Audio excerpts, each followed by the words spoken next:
So 4.2, we're now using inverses still, but we're going to use algebra. So last time we were plugging functions into each other and graphing. So it's still super important that x and y switch places. We're going to use that. So to find an inverse algebraically, switch x and y. So I'm going to use this example where I have f of x. Remember that f of x is the same thing as y. So I'm going to cross out f of x and write y. And then step 1, switch x and y. So x is going to be where y is, and y is going to be where x was. And now we're going to solve for y. So our goal is to get y equals. So first thing, add 4 to both sides.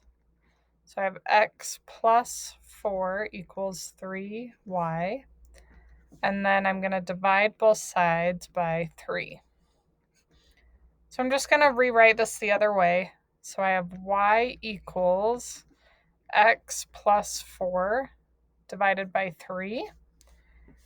But I want to graph it just so we can compare.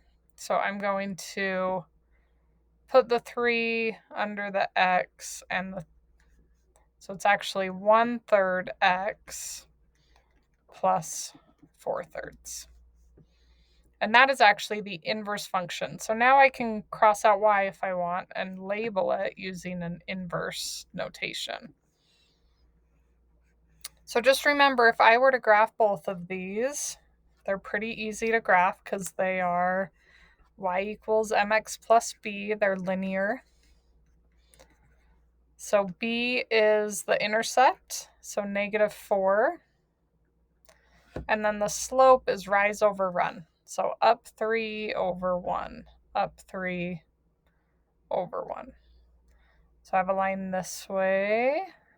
And remember, the inverse is a reflection. So here I would start at 1 1/3. This is my b, my intercept. So about right here. It's not exact. And then up 1 over 3. Up 1 over 3. And it's going to go like this. So it's a reflection over the y equals x, that diagonal line across the axis.